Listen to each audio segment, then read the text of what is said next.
Will Mickey Loomis and the Saints finally fix their salary cap mess in 2025 / the NFL increases cap space? Who could have seen that coming? All right.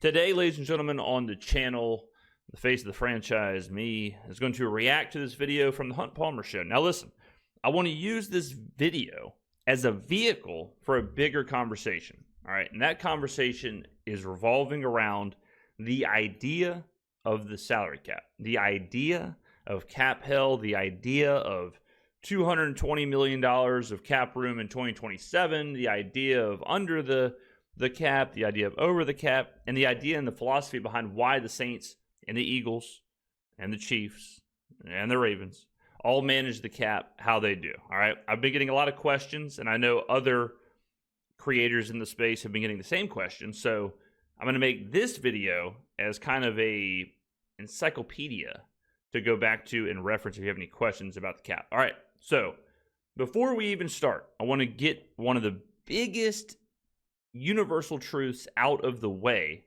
when it comes to the cap. The whole point of pushing the cap forward and the whole point of quote-unquote kicking the can or quote-unquote moving money into the future, the whole point of it isn't so that you don't have to pay it now. The point of it is because if you think, like, I'm trying to think of a way to metaphorically or schemetaphorically handle this. Money right now in today's age is more valuable than it will be in 5 years. Why? Because you have less of it. So teams are making less money, I guess you can say, or the NFL is making less money now than in the future. All right, that's just obvious. Like, the TV deals are going to keep getting bigger.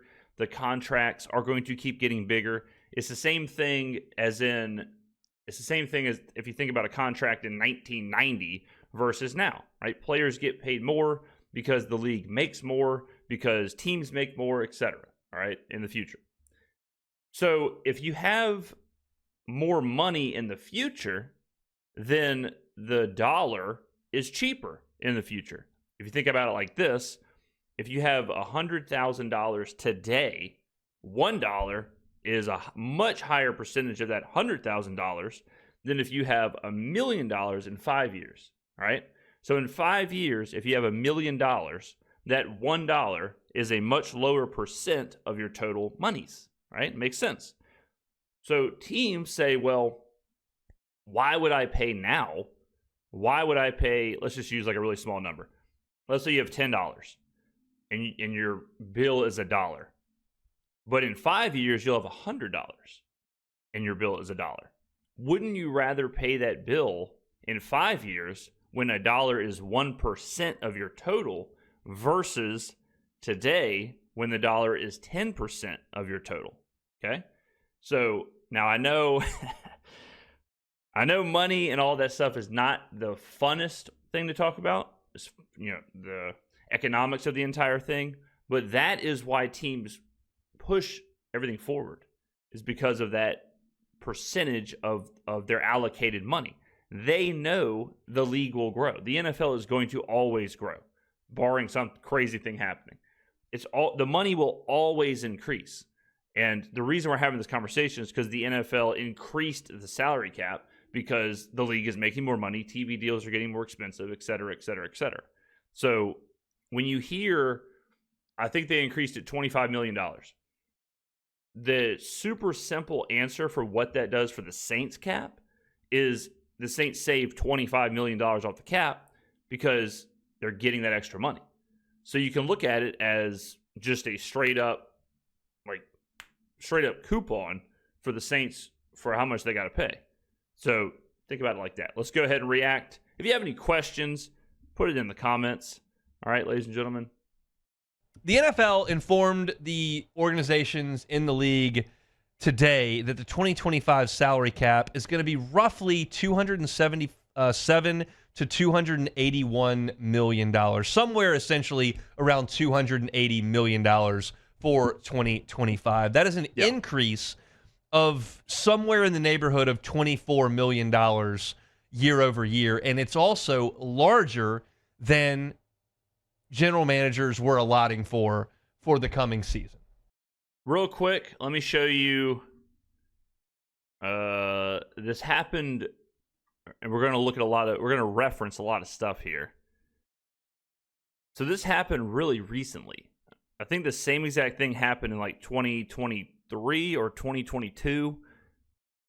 So this happens pretty frequently, that where the NFL, the cap goes up. So this isn't something that's like, whoa, this hasn't happened in 10 years. Like, this happens pretty frequently. And that's great for everybody, right?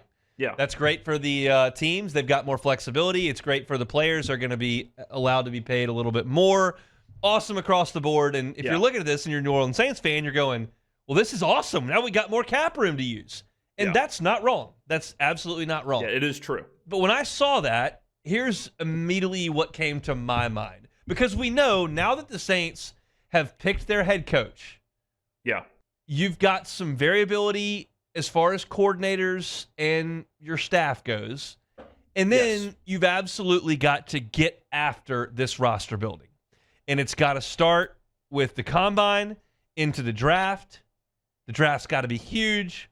You got to be smart in free agency. Yep. And you've got to begin to retool this roster that has aged out of its price range. Yes. And you understand the Saints are perpetually in a terrible situation when it comes to the salary cap and are constantly having to do all kinds of gymnastics to get under it while not necessarily spending a lot in the free agent market. All right, so this part right here is a bit of a misnomer as well. So the idea that, so now let's get to our next philosophical truth. The idea that a big cap or a lot of cap money is good versus not a lot of cap money is bad or will equal bad results is inherently wrong as well. Pop quiz.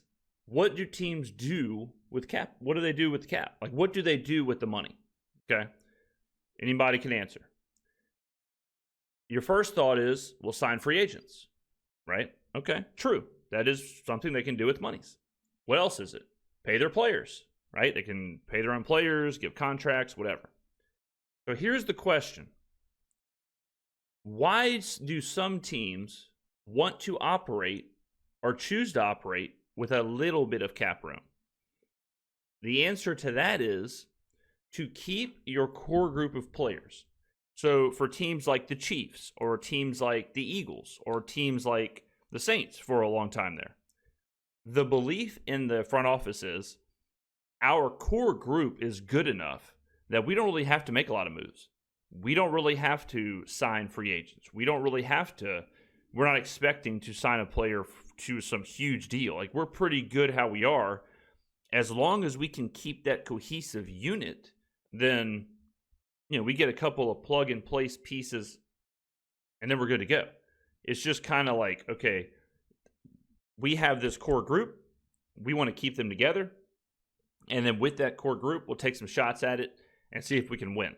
That's how they operate. That is how, and you look at teams like the Chiefs, or you look at teams, the Eagles are a funny example because of Saquon coming this year, but the Eagles operate the same way. The Eagles believe like, hey, we have the team, we have the roster, we have the team right here. Let's not do anything crazy. We'll win through the draft. We'll cheap contracts, but as far as like our cohesive unit, we just got to keep them together. Okay, the Ravens, same thing. So that's why the Saints do it. So the idea that the Saints are in cap hell, I think, is kind of crazy because the Saints aren't in cap hell. The Saints are doing exactly what they want to do. Now, that becomes a problem when that core group of players that you're keeping together aren't good anymore, or they start to decline, or because then you're paying for nothing. Then your investments are for naught. So I want to show you a cap, like what cap looks like. So this is NFL teams with the most cap space before the 2023 season. Okay. Now, if you look at the bottom, you'll start to notice something. You'll notice that most of these are good teams towards the bottom with the least amount of cap room. 49ers, Ravens, Bills, Chiefs, Bucks. This is before the 2023 season. So think about the teams in like 2022. And then towards the top, you'll see the Cardinals, Browns, the Lions before the Lions got sweet, the Colts, the Jaguars. So why do these teams have a ton of cap space? Because they're not paying anybody. Because the roster's not good. If the roster isn't good, no one on the roster is making huge contracts, right? Down here, you've got good players. You've got good rosters. So you've got teams that are investing in that roster and keeping that roster together. Okay, you look at 2024. So this is a 2024 salary cap tracker. Same thing. Go to the bottom. You'll see Baltimore, Buffalo, Kansas City, Saints, the Rams. Good teams, right? At the top, you'll see Cleveland, New England, the Raiders, Commanders. Okay? So entering a season with a ton of cap space isn't just a guaranteed way to win. And when you look at this and go, oh, well, you're getting a $25 million bump in the salary cap, like that's great for the Saints. And it is. But here's the way I assess it. I'll equate it to a swimming pool, okay? You got a team like Washington that's sitting there with $80 million of cap space. They're standing in the shallow end, essentially with all the freedom to move that they could possibly want. And the fact that this bump just kind of drains some more water out of the pool, maybe they can do high knees and can jump out of the pool with no help because there's less water in the pool. They're far from drowning. They got all the flexibility they could want. New Orleans is down in the deep end, strapped to an anchor, okay? You're just trying to get up for air when it comes to the salary cap. This lets a little water out of that pool, and you can get up for air a little bit more easily. But you're not out of the pool, okay? You're not out of trouble. You're still... Okay, so this metaphor is backwards. It's not that so you don't want to get out of the pool. The goal is not to get out of the pool. The goal is how deep can we go and still be okay?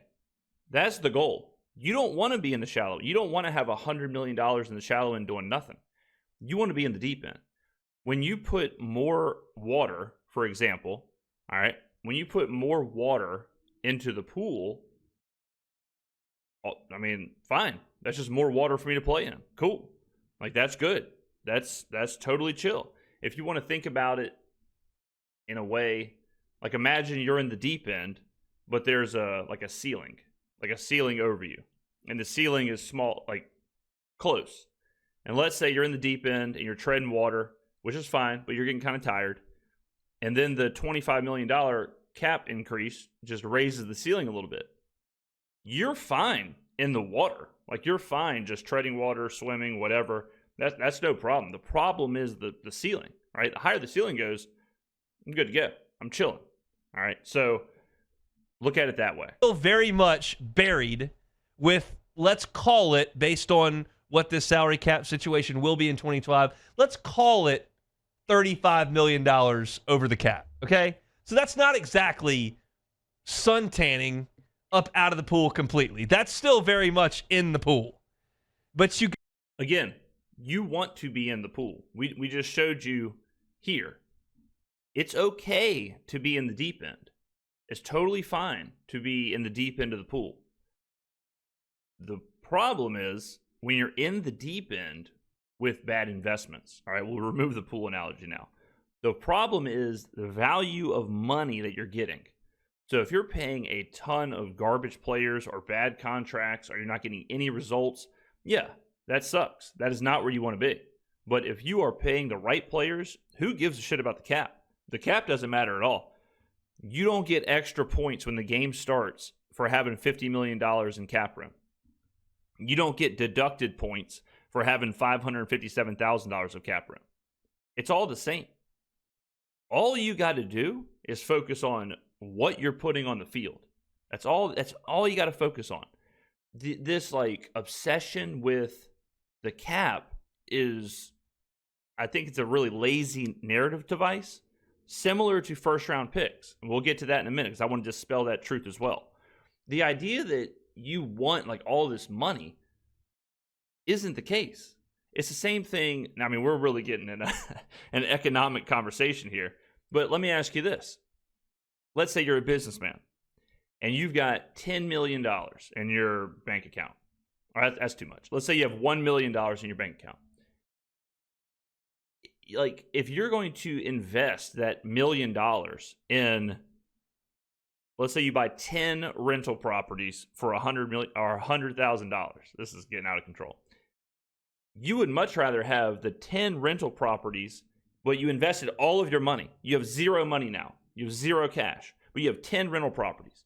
Would you rather that, or would you rather have one rental property but $900,000 in cash? There's no point in having the cash.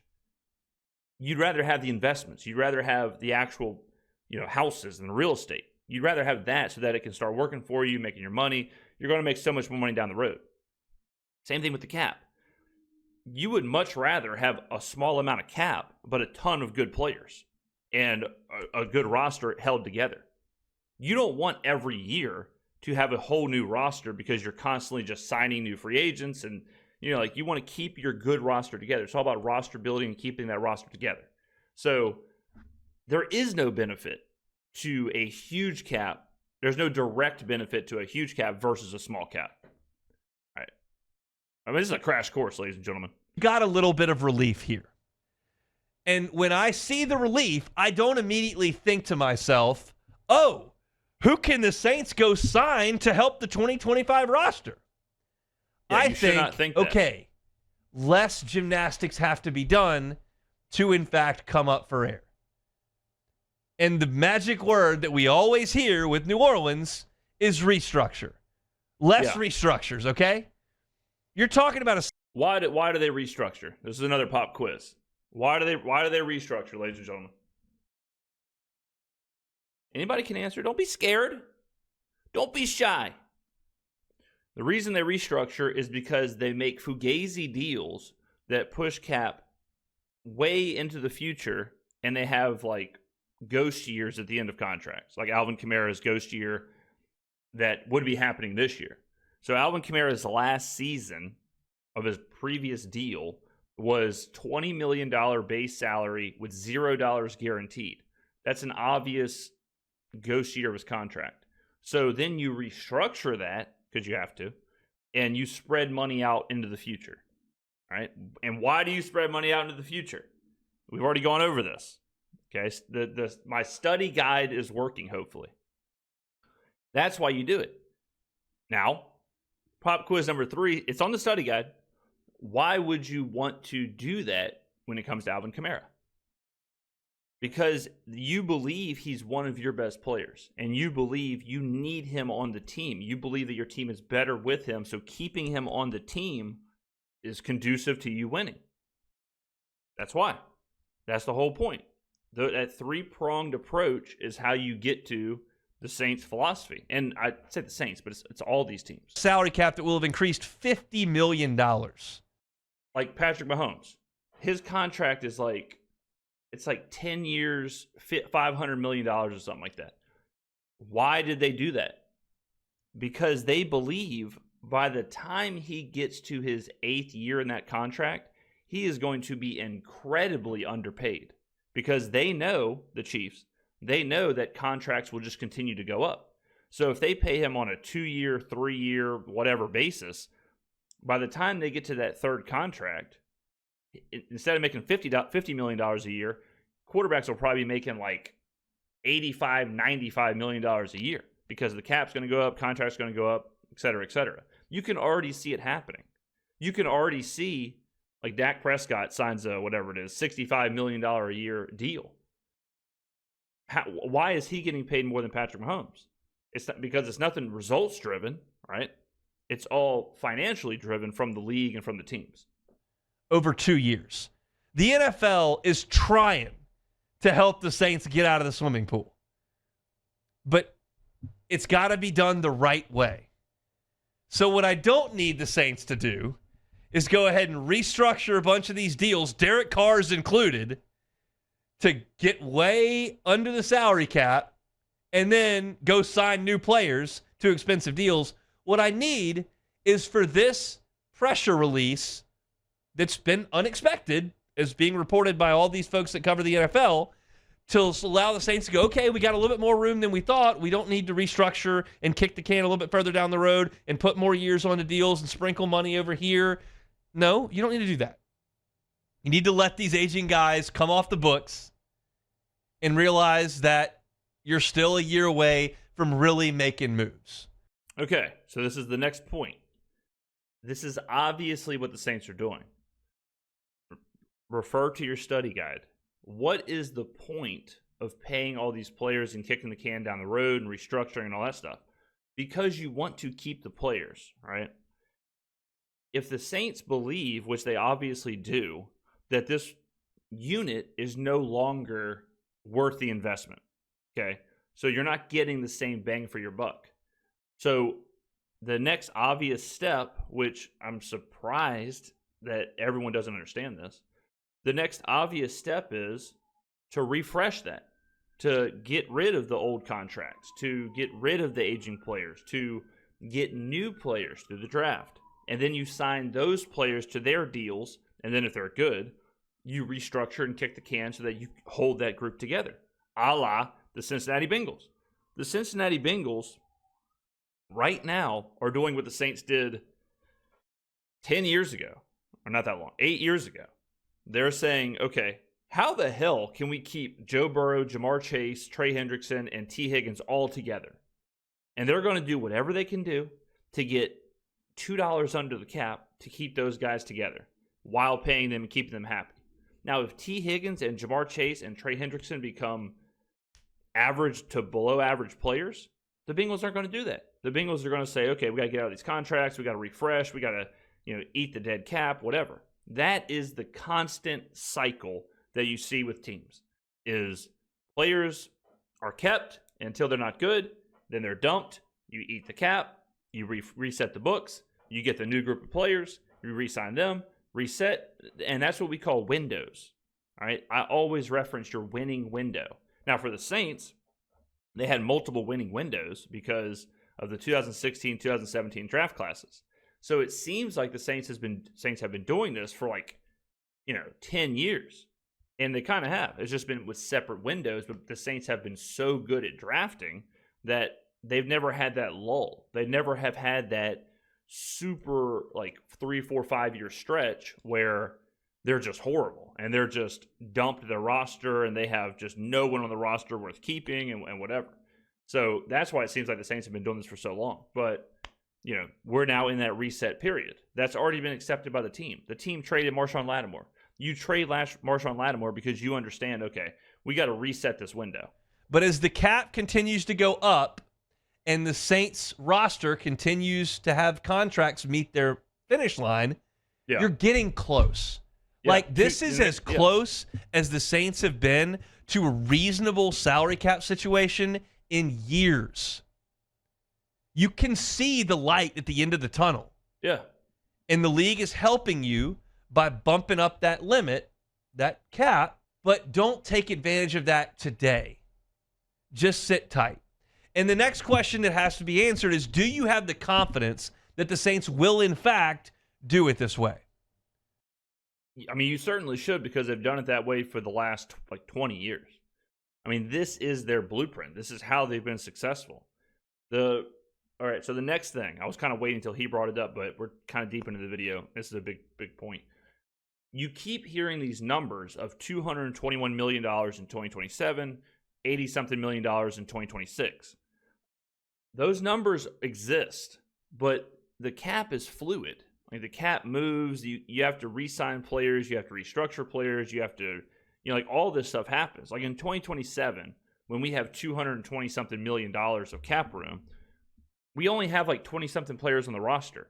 That obviously is not going to be the same number. The $221 million or whatever is not just a blanket, flat $221 million. But let's say you sign players. You get up to your 55-man roster, whatever. You sign players. You sign new deals. You've drafted players. You're doing this. You're doing that. You're getting free agents. And let's say that $227 million goes down to $30 million before the season starts. And let's say you spend $190 million.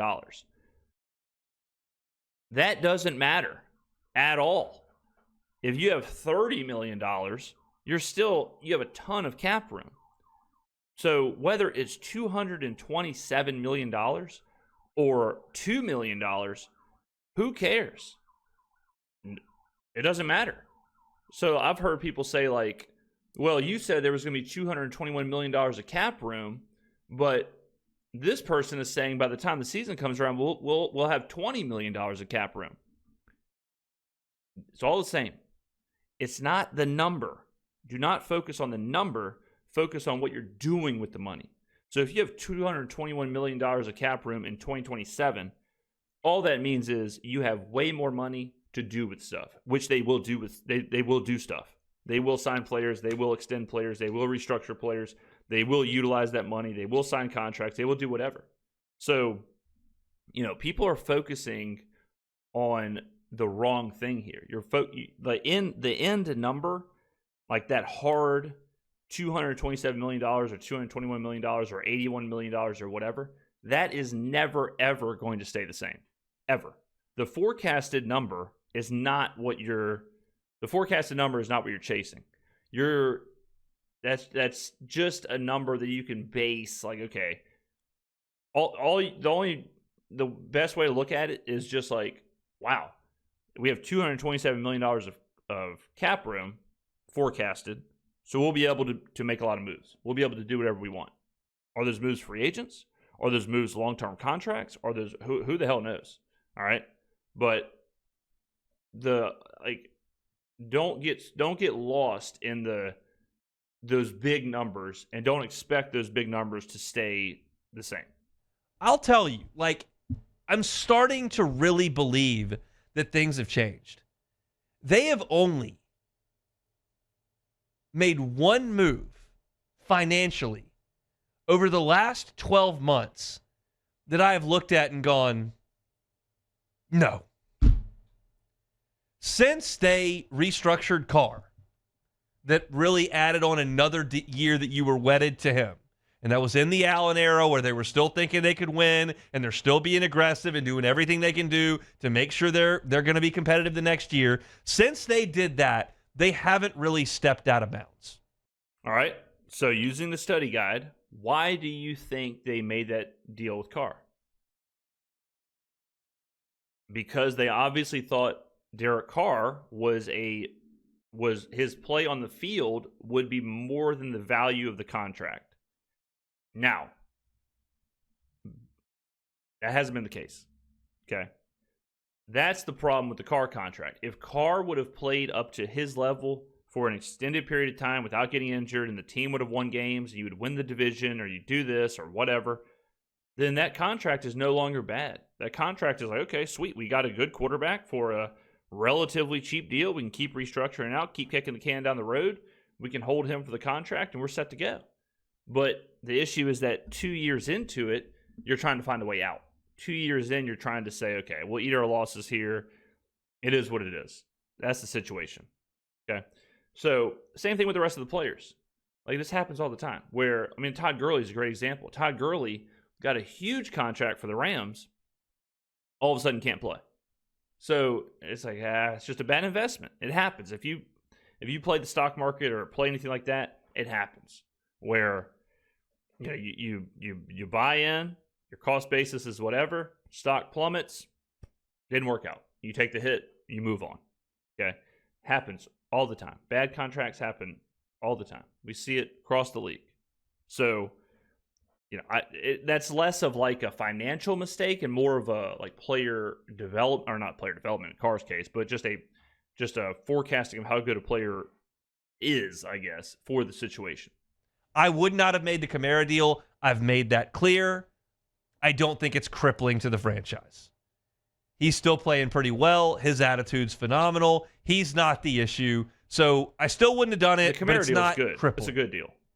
That deal had to That's be made. the only sidestep they've made.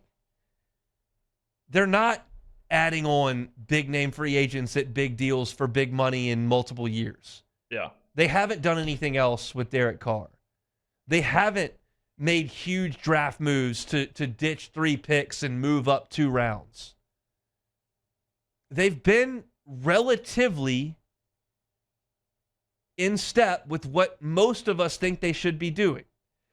Yeah, I mean, like, you hear it all the time because I think teams get saddled.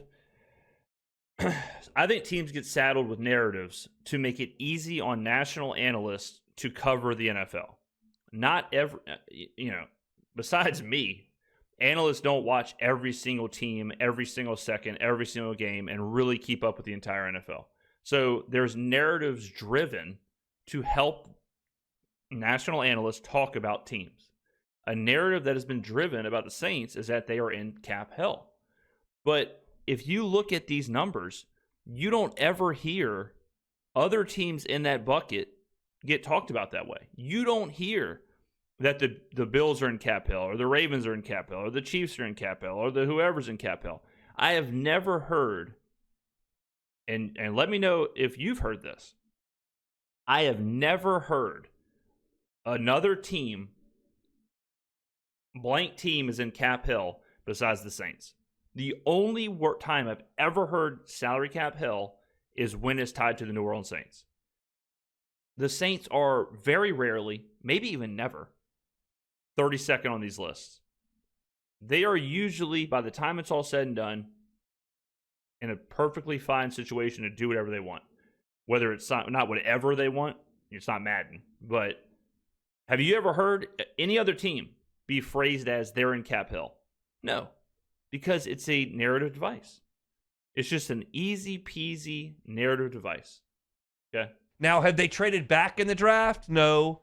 Have they cut Derek Carr? No. Did they kick Alvin Kamara to the curb? No. Are they doing things completely opposite that they've been doing? No. But at least they're not continuing down this path. And so you're trying to take this little shovel and get out and get out and get out and get out as much as you can. And the NFL is helping. And they're going to help again in 2026. And once some of these contracts come off the books, we'll see likely Taysom Hill coming, likely Derek Carr not on the books next year as far as the number that he's at right now.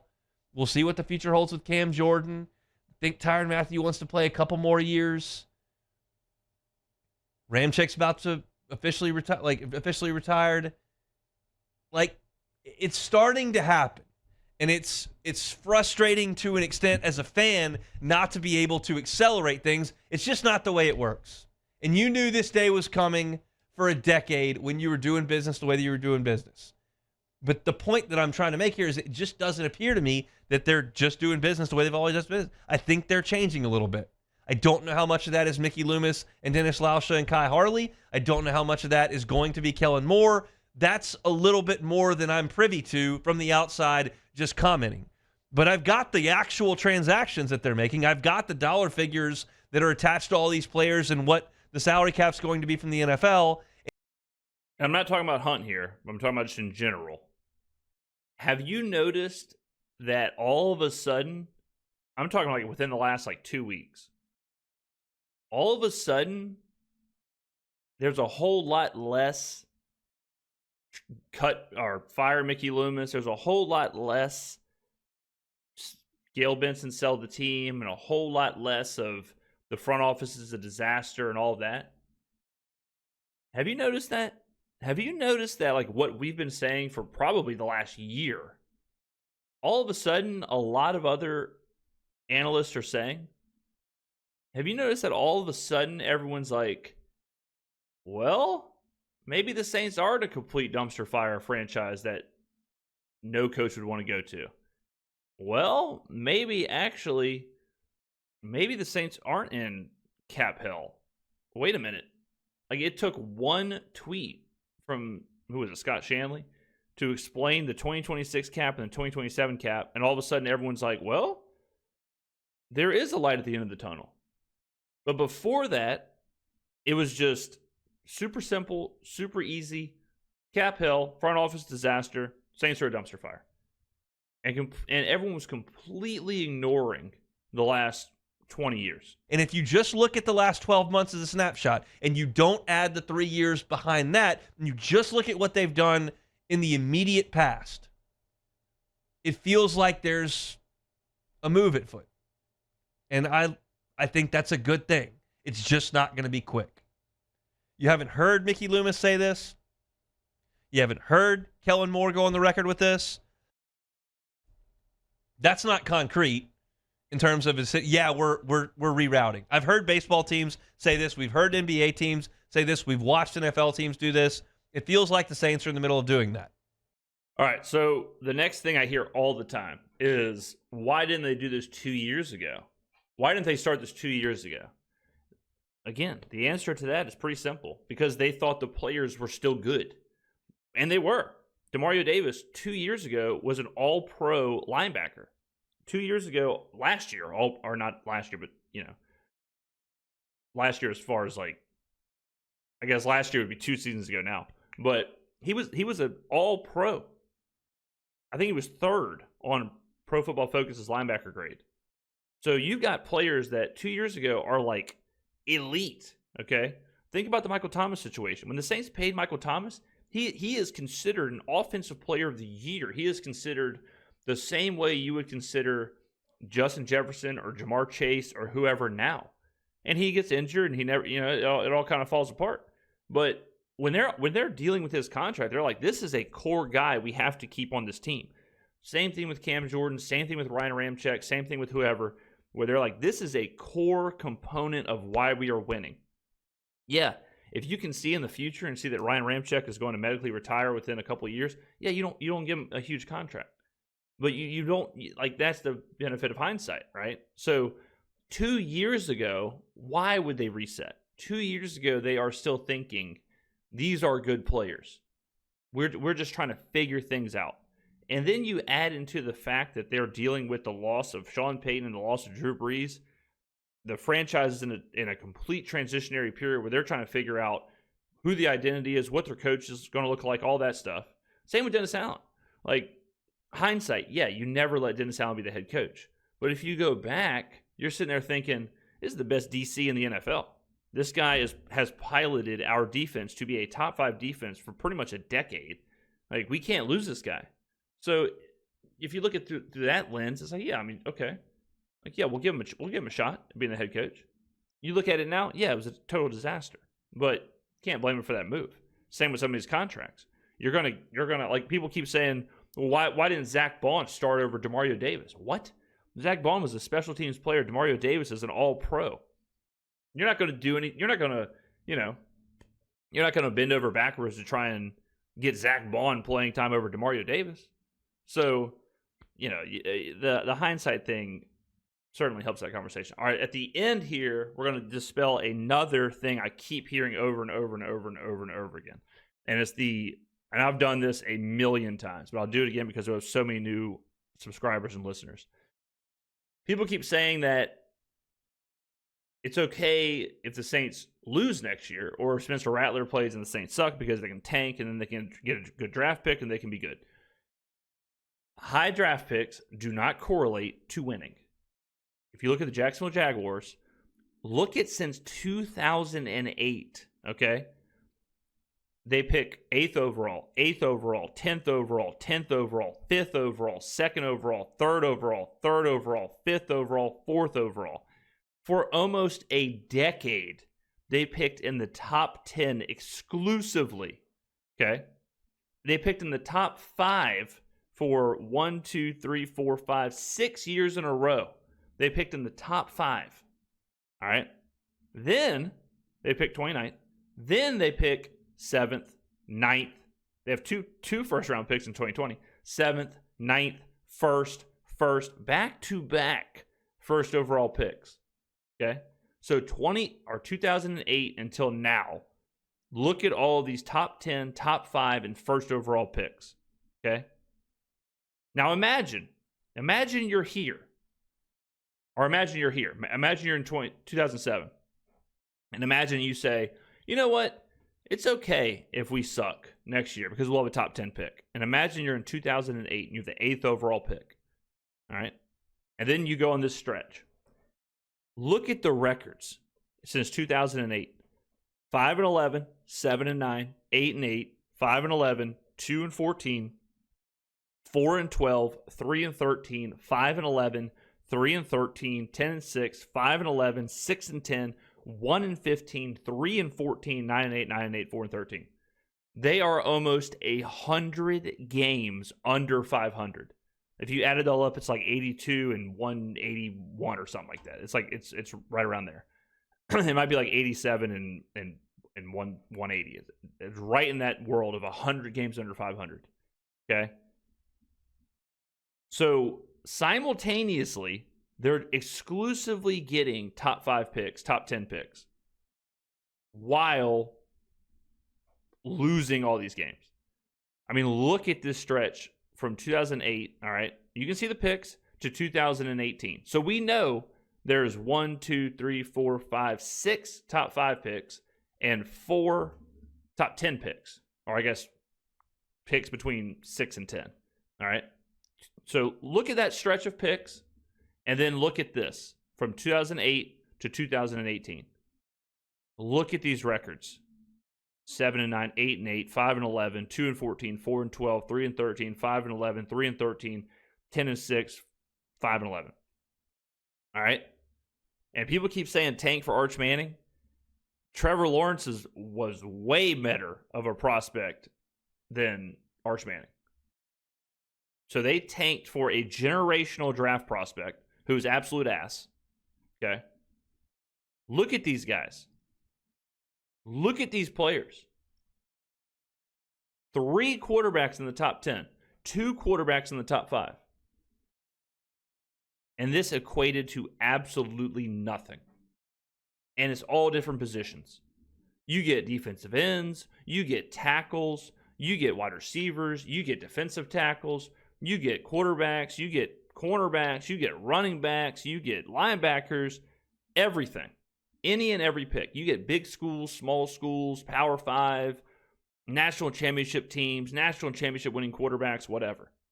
But the idea that getting a good draft pick is guaranteed to just catapult you to winning simply is not true.